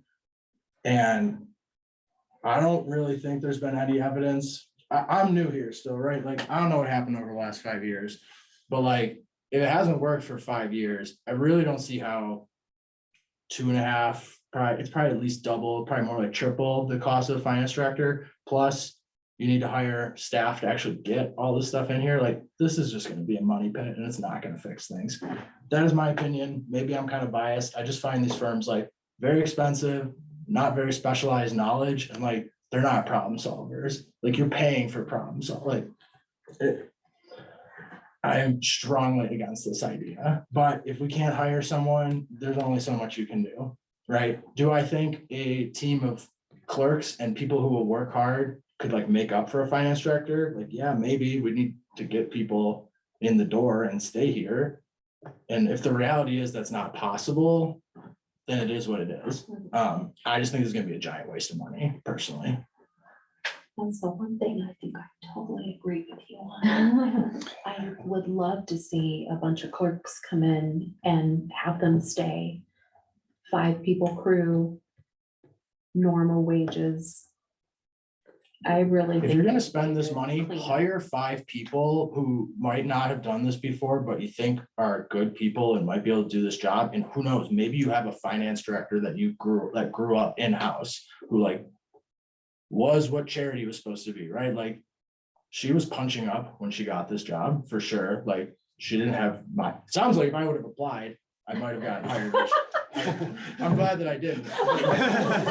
She was punching up, right? And yeah, maybe it didn't work, but like, for the cost that these guys, and they're not gonna be value add. Like, they might help with some of this basics, but I just told you, like, a cash policy, that's what the kind of stuff they're gonna be telling you. They're gonna get you the obvious things.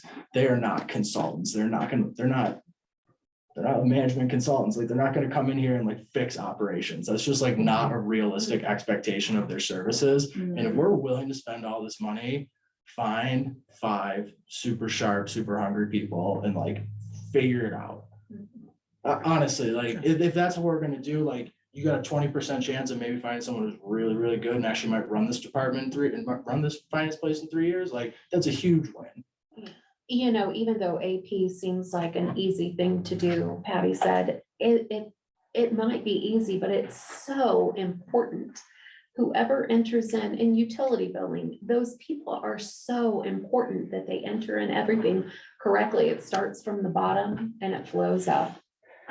Ultimately, like, that's why you have a treasurer and finance director structure, is because your treasurer is who you're leaning on for transaction reporting. Like, they might get some other like frontline data on purchases and stuff from departments, but your treasurer, someone who's good with the software and like can get everything in where it's supposed to be. And then the director is like that review.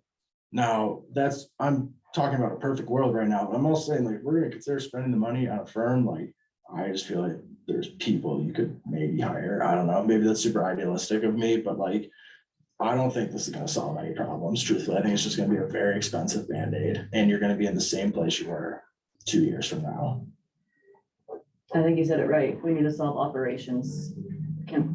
do you think of hiring a firm to come in and fix operations is what's necessary, or the 5 people? Who best to fix operations? And when we say operations, what do we mean? A retired finance director of a small municipality. What I mean is the process, the SOPs, the standard operating process, how they get a bill and then they code it and then it goes to finance and what they do from there. It seems like it's all combobulated and we need to clean it up. 28 credit cards, 15 WEX cards, it's chaotic and we need to rein it in and we need someone to do that. But the people that know it best are the people that are doing it every day on a daily. It's Jeremy, it's me, it's Jenny, and it's Patti. And it's like, and Stephanie Anderson for sure. And when the 5 of us come together and try to brainstorm, it's like, we definitely know, the plan. We don't have the man hours to execute it because we all have our each individual jobs, but we are the inner core and we do know what needs to be fixed in it. Well, I can agree we that an set up a outside. work session where the 5 of you come and meet with the finance committee and maybe explain the plan? Absolutely. Would that be an option? This is our If we've survival. I mean, if we've This got is people what we're doing to internally, survive. Yeah, up I here. get it. I mean, Trust me, we I are get it. trying our hardest. I promise I you. don't envy you. put it that way, There's like, I get it, it's not hard work. enough people, but No, I- again, if you pay somebody the right amount of money and they're good with numbers. And the town values them and they know that they're valuable, they will want to come to work and they will want to work hard. I'm a new employee here. I get paid a good wage for my qualifications and I am hungry to come and do this every single day and to clean it up. I personally am here to stay and I'm on the ground. I am in the weeds with this and I love it and I want to see it successful. I do agree with Dominique, right? That's your name, Dominique. I totally agree with him that spending 300 grand or whatever the budget is, I should know, I can know, but I don't know. Absolutely, it's just smoke and mirrors. And unfortunately, I think Charity was that way too. She was a very good presenter. She just couldn't execute in the operations part. Everything fell apart at the seams with the AP stuff. I mean, it was at the ground moving up and it floated up with a lot of errors. So if we can fix the foundation, I really truly believe we're good to go. I tell Patti every day, I said, I'm excited about 223. I'm glad when the departments are sending me things to clean up. Janice, move this GL here, move all that. As long as the bottom line numbers balance and we're not overspending or I don't care what fund it goes in. It should go in the fund that we budgeted it for in January. The problem is it never got entered in Cassell. The foundation for 2023 never got entered. There's empty budgets. Well, our budget here, this hard copy says there should be $12,000 in that number. Well, there isn't. So I'm fixing it and I'm fixing things as I go. And I think 2023 will be beautiful by the time we get there. It's really good now. I mean, maybe I'm just super optimistic, but it's getting better. We need more mercy. We need more time, but we need more qualified people in the weeds with us, as like you said. Let's hire 5 really good clerks, pay them a decent wage. Let them know that they're valuable, and then they won't quit 3 months from now. I don't mind working hard and being stressed out if I know my compensation is fair and that the people I work with are supporting me, rooting me on. It's great. Let's get through this together. As far as Charity and Stephanie go, I don't know why they got on each other's bandwagons and it was all just negative. It didn't have to be that way, but it was. So the two of them I'm not exited at the entirely same time. sure if that's relevant. Because It isn't, and I just, so. I'll stop. This has actually been a really enlightening conversation and feedback, so I do appreciate that. I think it gives me something to chew on, and I think it's have to have some conversations about how we move forward. I do know that there are interviews scheduled. Yep. So, This is good feedback, like yeah. Nick said, because this still needs to go to the Board of Trustees. It's been presented as this is the idea that we're working through, but ultimately the board still has to sign off and say, yes, this is the road we're gonna go down. and And I this is good feedback for I the do board. to like have. your idea of a work Work session. Let's do it. So that is the end of my, unless there's any other feedback or questions for me, the end of my report, and I'll just go around the room. Jason? No, I don't have anything in particular. I do like the idea of a work session though, where we can kind of hammer out a path forward. So certainly on board there. Sarah? You got anything extra? Christine? Can we get a date down for the work session? And can we make a vote as to whether we want to go forward with this finance firm? Our recommendation. Are we already doing it? So the process is moving forward at this point. I would say Nick and I both have the feedback from you guys, so we can have further discussions on that. There are prior steps before this. I mean, obviously, this has to come back before the Board of Trustees, so whether that'll be the first meeting in July or second meeting, I don't know. And then I would say probably wouldn't be best to have one right now because you don't know any of the details. I would say that once we select a finalist one way or the other, I think at that point, we can at least share some of the details with you guys. So then you're working with something concrete, not just vagaries of we're guessing what numbers are. And then if you guys felt at that point, hey, we want to have a vote and send that forward to the Board of Trustees by all means. But I will at least bring to our board conversation. If that happens prior to you guys having another meeting, I will bring your concerns to them about that. And then I would Nick think and I can obviously. based on the timeline, it wouldn't be able to make it to the first meeting in July. Yeah, you're probably right. Yeah, because we're So- interviews on July 5th. I mean, it's a possibility. It could be on the 11th, but I don't know the plan, but we can discuss it with Patty and work through that. But so I would say if we haven't made a final decision, you guys hopefully can have a meeting and discuss it in actual detail. But if not, I will take your feedback to the board. No, You can do what you want. If you guys really want to, you can, but I don't think it would be beneficial because you don't actually know It's all conjecture. what the details are yet, and we don't even know, because there were some things that we sent back as a committee saying, hey, can we change this? Can we change this? Can we change this? So even the numbers they initially presented to us Okay. will likely change prior to an actual moving forward with a contract. And just to clarify, this work session that we're proposing is to fix operations, to go through and talk to them. What are the current operations and then fix them? That's what we're gonna. talk about. That's what it sounded like. Okay, that's perfect. Love it. It's ambitious, but you know, we can try, we can start. I mean, Let's start. Well, we probably need to determine if it's gonna be a beat up session or let's see how we can all come together. I'd and rather help just- session. I mean, I'm Because- very curious about the audit, so I don't want to take up staff's too much of their time. That they just don't have anything to do with the audit. So to- as far as like Patty, Jenny, I'm the closest one to audit material. And Kelly has taken that over. So if you want to know about audit, that would be a So, Kelly. I'll talk with Patty and Nick and we'll work on what a work session would look like. It definitely needs not to be a staff bashing session. So absolutely, that's not acceptable. I think what would be really helpful is being able to just go down and I would say we'll probably do it over at the Leaper Center so we can get out whiteboards and just start writing down like, okay, what is the process? A bill gets in the door. What is the process in Public Works? What is the process in planning? What is the process at the front desk? And start making sure that we know what the processes are. But Nick and I can work with Patty on what that can look like and then work on getting something on the schedule. And I think we just need to your point, understand that right, wrong, or indifferent, we need to understand how it's working Yep. now and come up with a path forward. Yep. Absolutely. So, Thank you. That's all I got. Dominic No, and Pat, Well, I wonder, did we cover purchasing or purchasing policy? Because I think we kind of skipped over that, went directly to purchasing card. True, we did. We're all over the place. Thank you, Kat. So I have a lot of questions about it and I'm kind of like Dominic is like, how far do I get into this?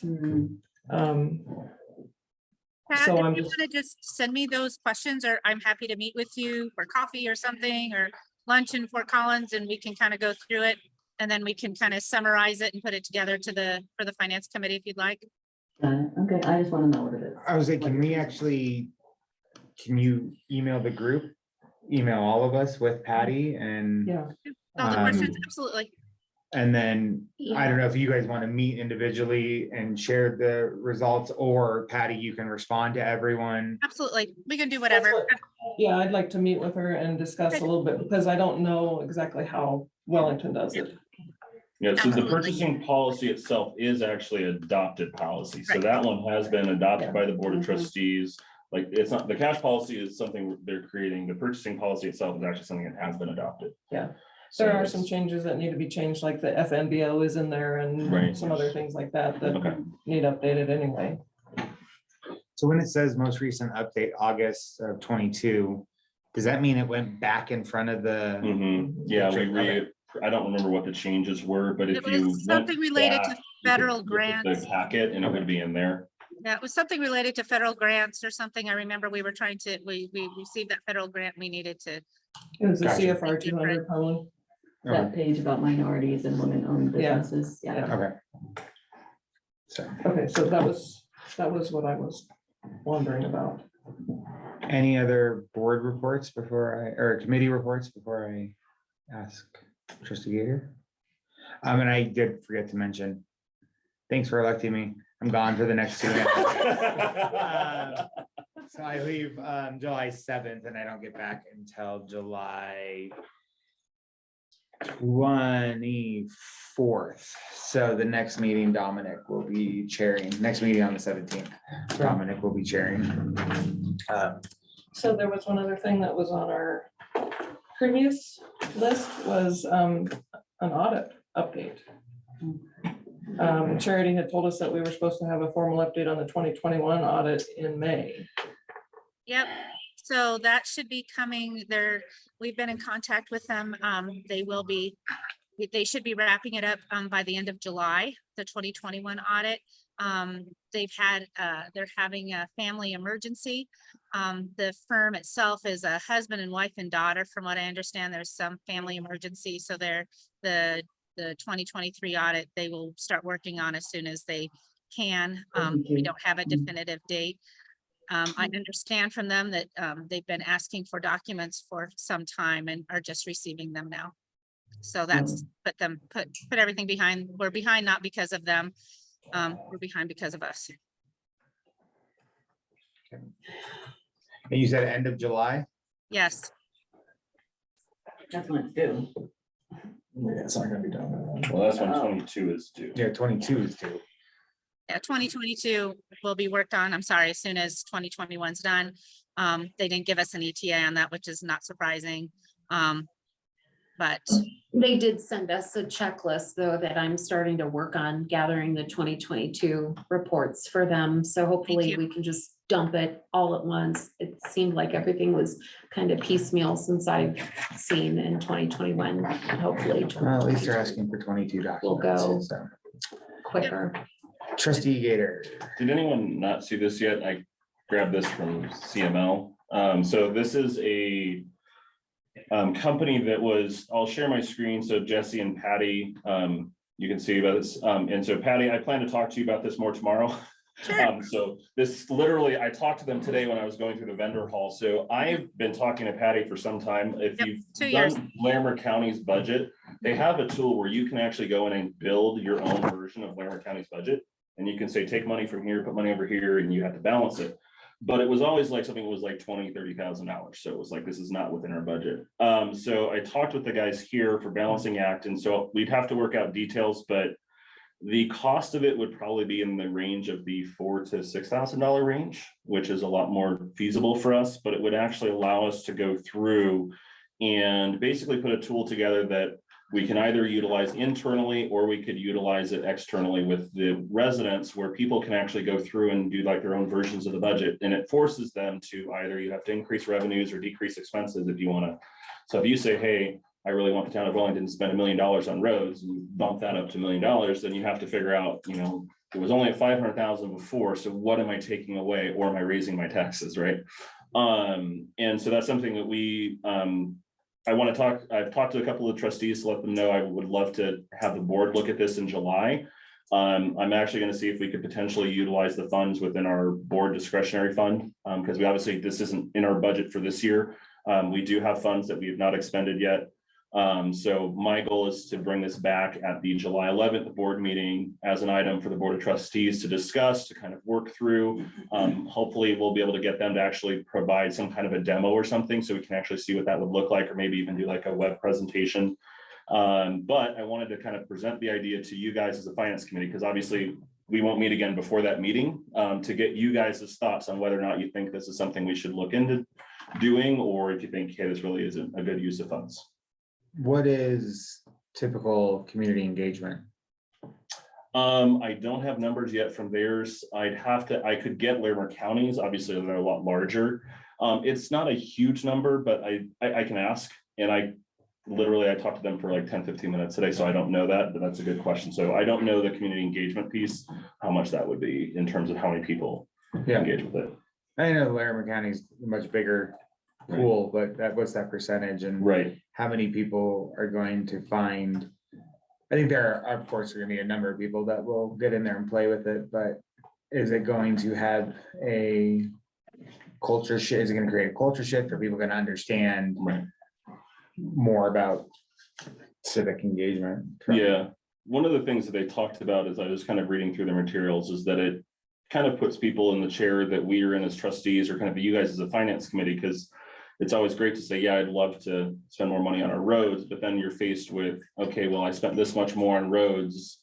Well, I don't want my taxes to go up, so I'm not going to increase the taxes, but then, okay, what do I get rid of? Now I've got to say, okay, well, I'm not putting money to the parks, or I'm not putting money towards, you know, the sidewalks, or, you know, and so it kind of helps with some of that. And then the other piece too that I've had when I talked to the budget director from Larimer County about that is that people feel like they've been able to have more of an input, because on the dashboard, and I believe this one works the same, I still need to talk with them more, but you can actually see. So if Nick submits a budget, staff's going to be able to see on the dashboard, hey, here's a budget that was recommended. And what that does is, whether it's the finance committee, whether it's the board of trustees, whether it's staff, it allows them to kind of see different ideas, and maybe things come in that we hadn't thought of before. Somebody comes up with like, well, if we did it all this, it'd work. And it's something none of the rest of us have ever thought of. And then we're like, that's a great idea. Why didn't we think of that? And it's just simply they thought of something we didn't.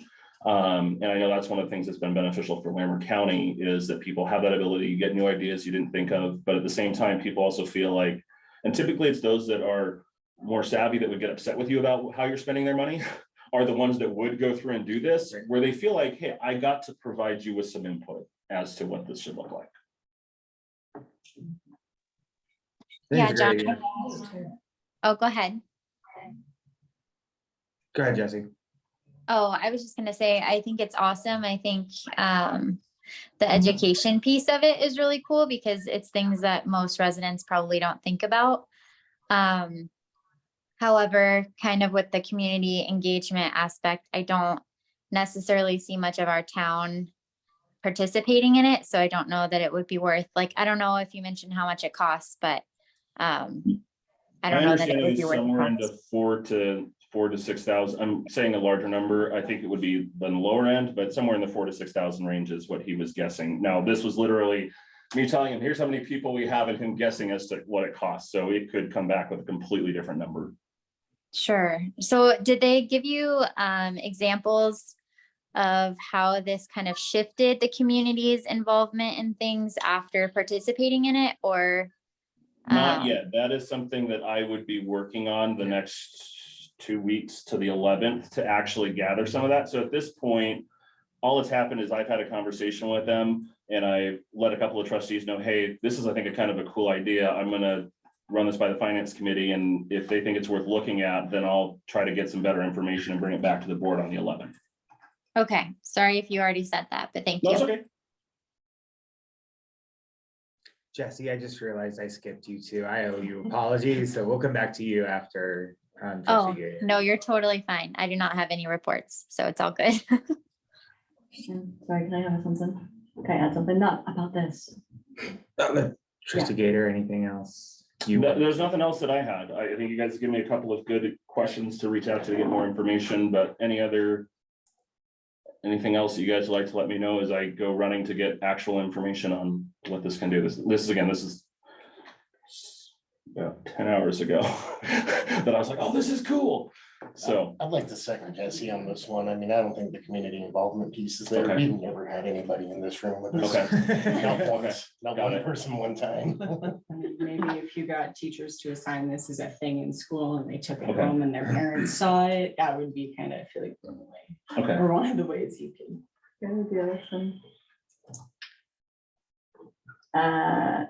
Any other I have a updates comment from, about this, that our finances being, we don't know where they are. I just don't know how beneficial Mm. now that we have this new information. That's my comment. Sorry, but I do have another question. Trustee Gaiter, anything for your report, sir? There was something else, but I don't remember what it was. So for now, we'll call it that's it. Christine? Charity put the financials up on the website. Now they're gone. I like the transparency of our financials being on the website. Yep. I don't know why they were taken down, but I feel like that's not very transparent. Sure.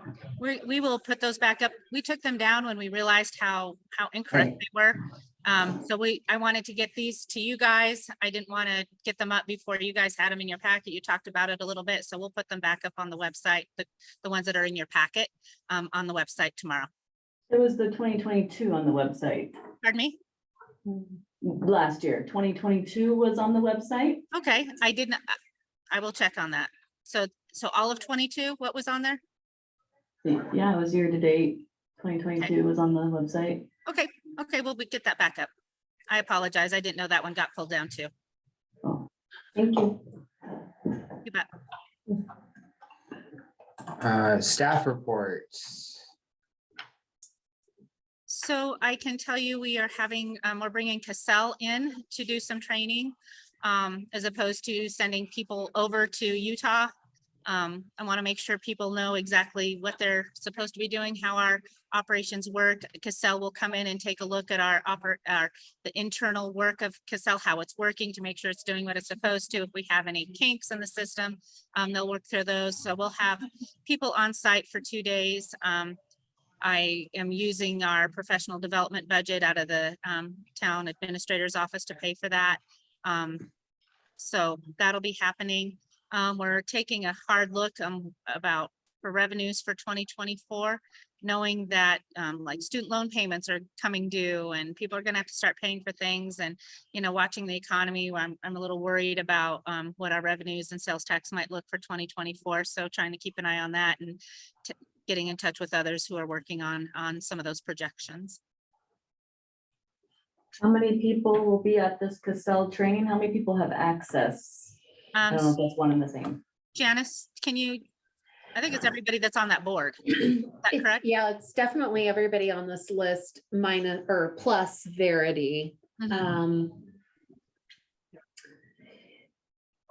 And really anybody else who wants to join in, I'm sure it's going to be held in here, at least many of the sessions. They're here for 2 days and it's going to be nonstop all day long. So Do I get CPE out of the deal?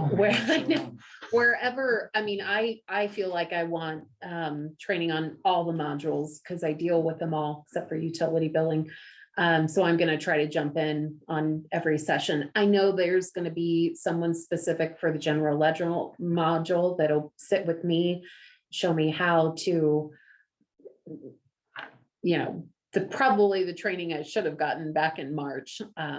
It'll be 3 people, I think, coming in from Cassell. So just these 5 people that have access to Cassell, no one else has access? No, that Jenny has access to Cassell. But she's on there. She should be up there. Yeah, Yeah. is she not on there? She should be on that. She list. is. No, she is. And then Okay. Darla. So I don't know. There could be 6. And some people have like view only. Some people have view only access to Cassell. Megan has view only for utilities. I don't know if there's anybody else. You guys said there is an audit trail in Cassell, right? So you can see like if there are adjustments or changes, you can actually Yes. see who made those. Yes, You Time and can. date. Yeah, that's something Diego can dig into. But you can or cannot. I heard yes and then cannot. Yes, we can. You can. Oh, okay, Yes, sorry. absolutely. Okay, sorry. Thank you. Okay. All right, any other staff reports? All right, so next meeting is July 17th. I will entertain a motion to adjourn. So moved. And 8:15. Meeting is adjourned. Good night. Right. Good night.